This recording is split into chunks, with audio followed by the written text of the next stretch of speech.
short and brief. Can you do that? Now you're like... Getting the engine fixed, haul out, all the costs came to...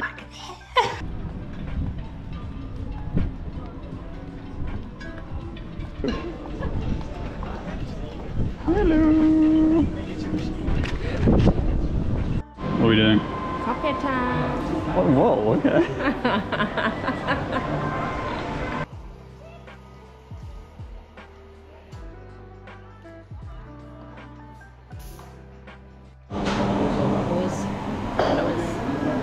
Louis. Hello, Louis. I have no idea what that is.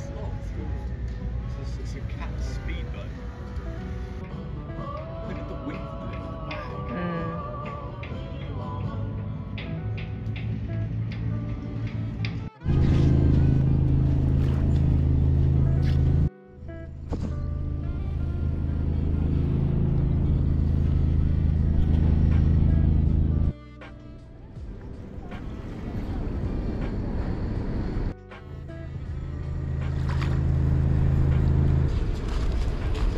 Some new friends, hey! Oh.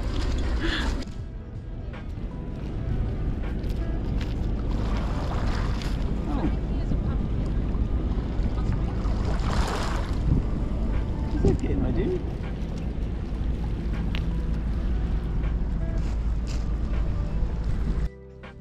So we decided to adopt the dogs. This is King Alfred, and over there we have Bjorn Ironside. No, I've already named them. Oh, what's it called? King Alfred and Ragnar. No, Bjorn Ironside. Changed it. It's like a baby name. A baby name? It's so small. Okay.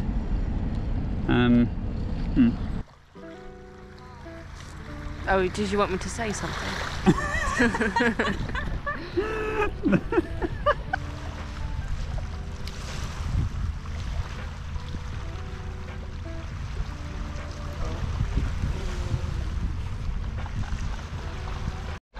I just watched that video back and I look like an old lady from behind and Lou hasn't told me. What is that? I'm getting this cut off. No, Lou, you got to tell me. I don't know about the sails set up here. I don't think they're going to be any good, are they? Jesus, am I really that clueless? There must be a reason. There must be a reason. As you see here, this is a very similar sail setup to ours. It's obviously got the same similar free mast setup. The sails, yeah, very similar. The head sails, main sails. The main cabin back there. We obviously have a slightly larger one than this. I like these photos.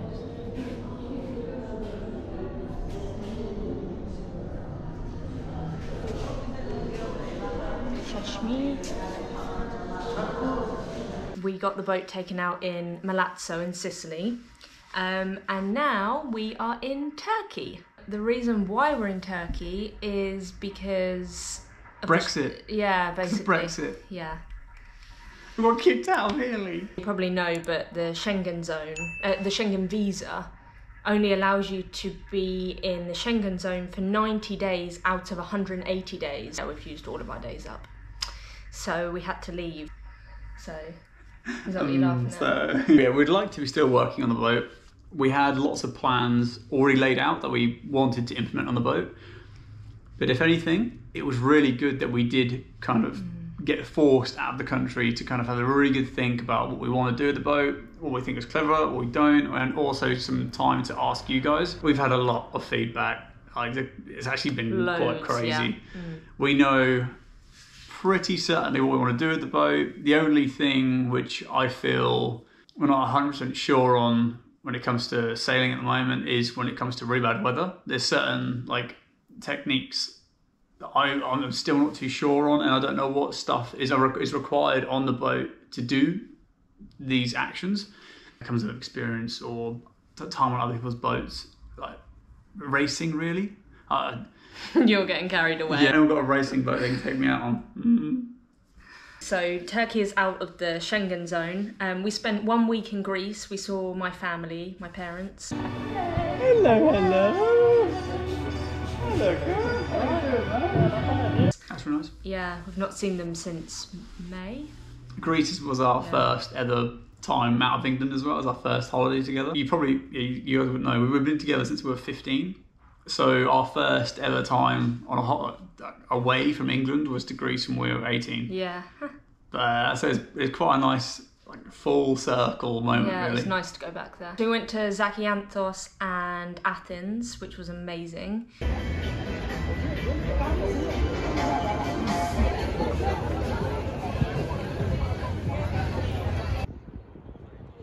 It looks kind of like the sea. Instead of water, it's just buildings. We're in Cheshme, we stayed in, we're in Cheshme. Which is a really popular sailing area. It's really famous for sailing, isn't it? Yeah, we came here for that reason. We wanted to try and get some time on people's boats, but we got to the marina, and the marina is fully gated off. So fancy. It must be so expensive. Yeah, so we made some friends that we could kind of contact, and I mean, as you'll see next week, we made some really lovely friends that we were able to go on their boat, and we had a few good nights out of them. Again, the sailing community, if you ever are on the edge of getting a sailboat and are feeling like, should I not? I'm worried about being too isolated. It's probably the most sociable thing you can do traveling wise. We've backpacked, we've done van life, we've done all of that. And sailing's by far the most sociable. It seems to be like a rule. If there's another sailboat next to you, you go and talk to them and you go and have some wine, not red. We've learnt that one. We got told off for taking red wine onto someone's lovely white, pristine boat. They're like, you only bring white wine. In a sec, I just wanted to say, can you stop shouting, please? You're kind of hurting my ear.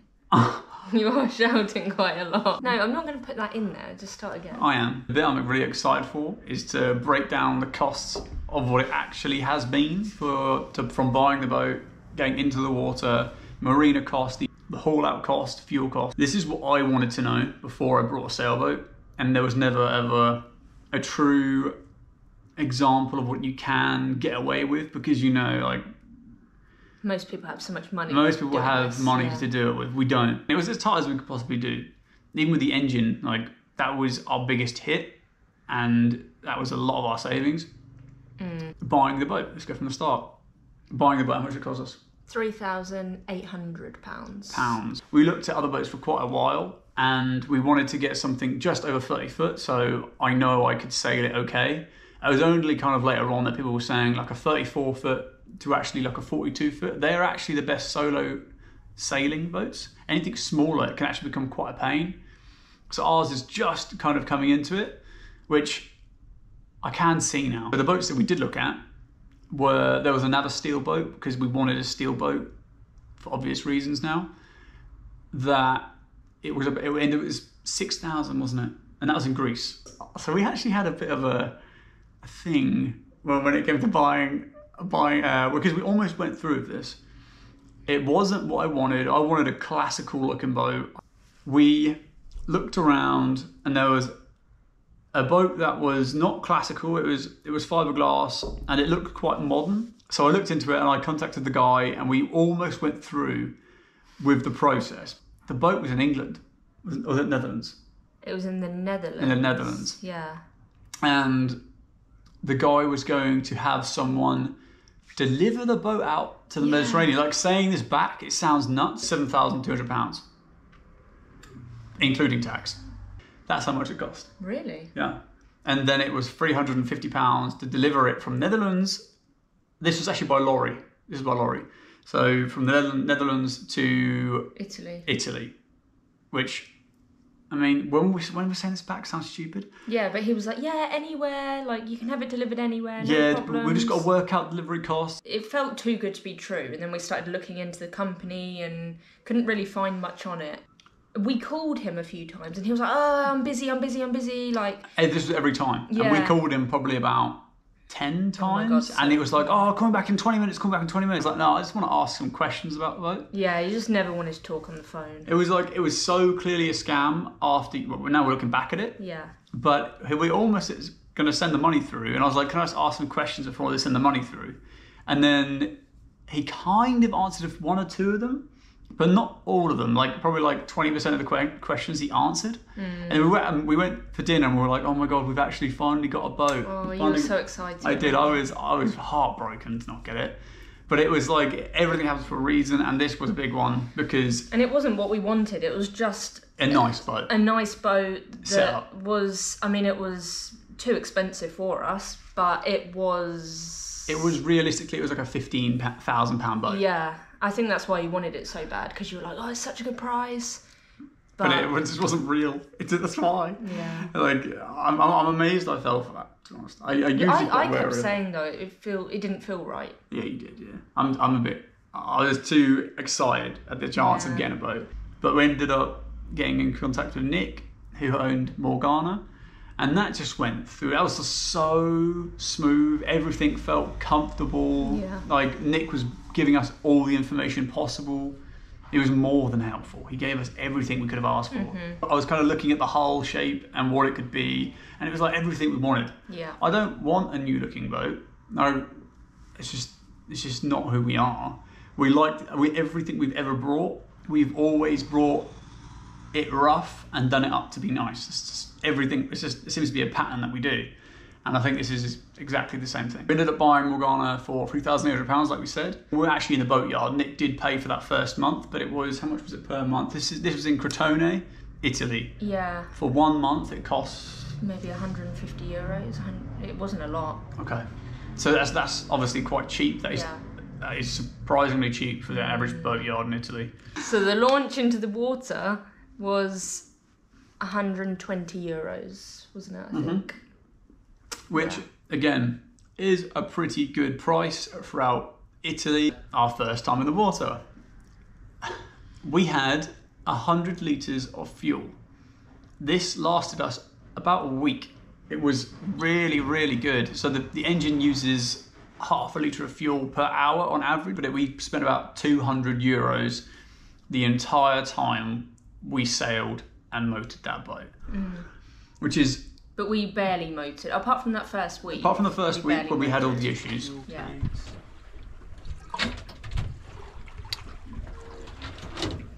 Broken down 30 miles away.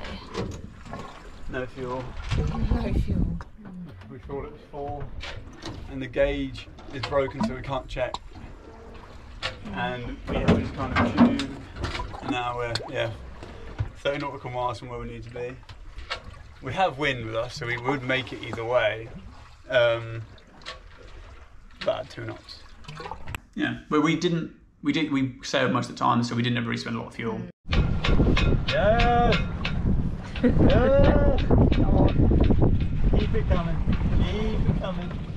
We would usually wait for wind, so we didn't spend a lot. So £200, €200 on fuel.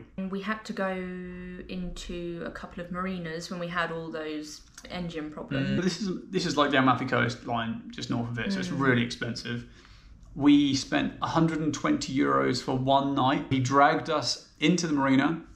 We had no engine, and we're like, oh, how much is it going to be for 1 night? He's like, €120. It was, and then we actually ended up speaking to people who stayed there in the exact same place with a much, much bigger boat. Yeah. And they're like, oh, we spent 100. I think he abused the situation, which is a real shame, because like Italy doesn't feel like that. I think it must have just been him. And it really wasn't a great marina at all. It was the worst one we saw by far. Yeah. It didn't have any facilities. It looked like, it was just old fishing. It was a fishing boat port, pretty much. But the next one we went into was Giovanni's, where we had the engine taken out. We had to jump onto the dinghy and start stabbing it with scissors. Oh my god.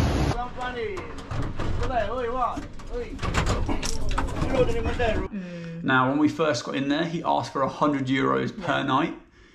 I ended up essentially begging. Literally, I think you actually did. I basically begged. Yeah. And I was like, please, look, I can't afford that. And he brought it down to £70 per night. €70. Yeah. €70 per night. Yeah. So we had the works done in Sorrento. We had a younger mechanic come and do the works. This was not anywhere near an experience. I don't think he actually had any idea of boat engines because he said he worked on car engines.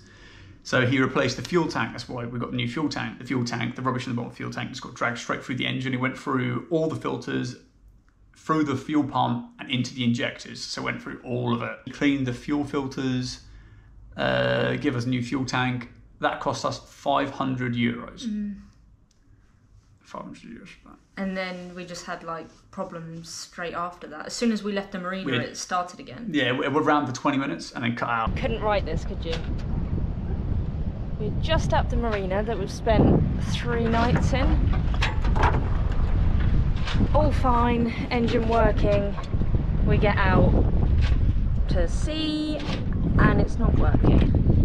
How? But then when we broke down at the next marina, he saw us there and he managed to get it going again, and then we broke down about 20 minutes ago. Near Pompeii, which is where we got the engine taken out at Giovanni's, he basically got the mechanics working there, and there was 2 mechanics working on it for a day, and for having the injectors cleaned, the fuel pump cleaned, the engine painted, completely serviced, came to 2,600.